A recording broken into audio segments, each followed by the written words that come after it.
안녕하세요, 문명은입니다. 그동안 잘 지내셨나요? 지난 시간 우리는 살면서 여러 역할을 맡고 개인은 상호작용을 하면서 그 상황에 맞는 가면을 쓰고 여러 배역을 연기한다는 어빙 고프만의 이야기를 했었습니다. 오늘은 다른 이야기를 할까 했는데 구독자 중에 어빙 고프만의 자아연출의 사회학을 더 자세히 다뤄달라는 분이 계셔서 오늘은 그 책 이야기를 해볼까 합니다. 잘 모르는 사람과 술자리를 갖게 되면 눈치 게임이 시작됩니다. 처음에는 상대를 어떻게 대해야 할지 막막하지만 나이나 직업, 성별 등을 고려하면서 대화를 이어가죠. 그러다 보면 상대를 어떻게 대해야 할지 그 상황에 대한 이해를 갖게 됩니다. 그걸 지난 영상에서 어빙 고프만이 상황정의라고 부른다고 했던 것 기억나시죠? 상호작용에 참여하는 사람들 사이에서 상황정의가 항상 일치하는 것은 아니고 상황정의를 바꾸려는 시도도 자주 일어납니다. 매력적인 상대가 있는 술자리에선 누구나 좋은 인상을 남기려고 노력합니다. 옷매무새를 가다듬고 화장을 고치고 향수를 뿌리고 목소리를 바꾸고 자신의 이야기를 있어 보이게 각색하죠. 우리가 이렇게 행동하는 이유는 우리에게 상대의 반응을 통제하고 싶어하는 욕구가 있기 때문입니다. 상대의 상황정의에 영향을 줘 자신에게 유리한 상황을 만들고 싶은 거죠.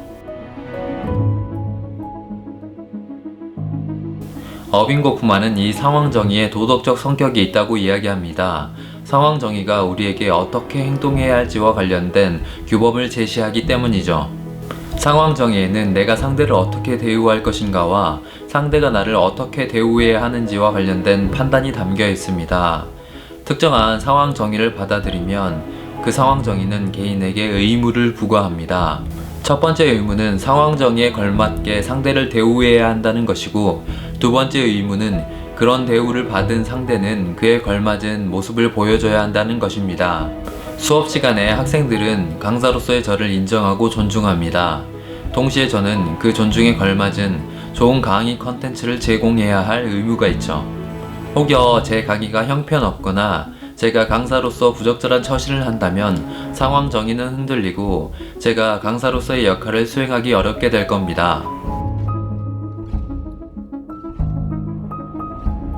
그런 상황을 피하기 위해 개인은 끊임없이 자신의 인상을 관리해야 합니다. 제가 소개팅을 한다고 생각해보죠.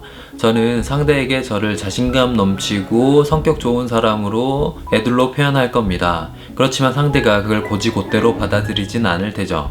제가 스스로를 배려심 넘치는 사람으로 표현하고 싶다고 하더라도 식당 종업원에게 인상을 쓰면서 말하면 상대는 저를 무례한 사람으로 판단할 겁니다.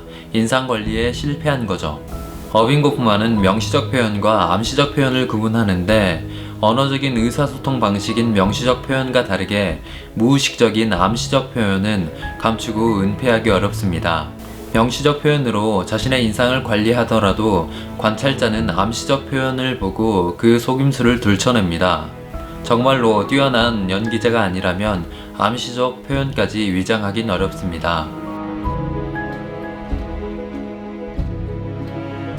인상 관리를 위해 개인은 정보를 통제하기도 합니다. 강의에서도 소개팅 자리에서도 저는 친구들과 있을 때 보이는 실없는 모습이나 찌질한 모습은 보이지 않으려고 할 겁니다. 제가 가지고 있는 여러가지 모습 중에 한 단면만 보여주면서 강사라는 혹은 매력적인 남성이라는 역할에 몰입하도록 유도하는 거죠.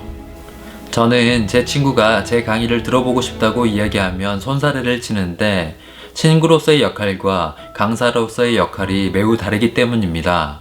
친구가 제 강의에 집중하는 것도 어려운 일이고 제가 친구를 학생으로 대하는 것도 어색한 일입니다.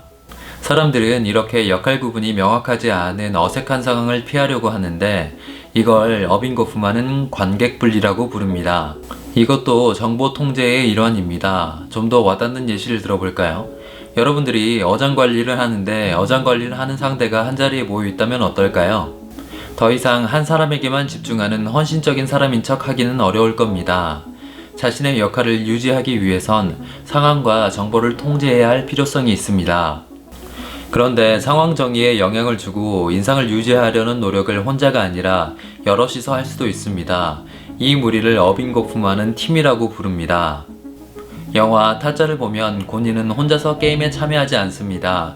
항상 바람잡이와 함께 하는데 팀으로 활동하게 되면 훨씬 더 쉽게 무대 통제권을 얻게 됩니다. 지난 영상에서 이야기했던 것처럼 어빙 거프만은 개인의 자아를 연출되고 공연된 자아라고 말합니다. 개인의 자아는 공연된 자아를 목격자들이 어떻게 해석하는지에 따라 결정되죠. 그는 공연된 자아와 공연자로서의 자아를 구분하지만 결국 본질적 자아도 사회적 구조에서 동떨어져 있지 않다고 이야기합니다. 저는 이 영상을 준비하면서 이딴 연예인들의 자살을 떠올렸습니다. 스타의 가면을 쓰고 빛나는 역할을 연출하지만 공연된 자아의 인상을 유지하는 일이 얼마나 처절한 과정이었을까요?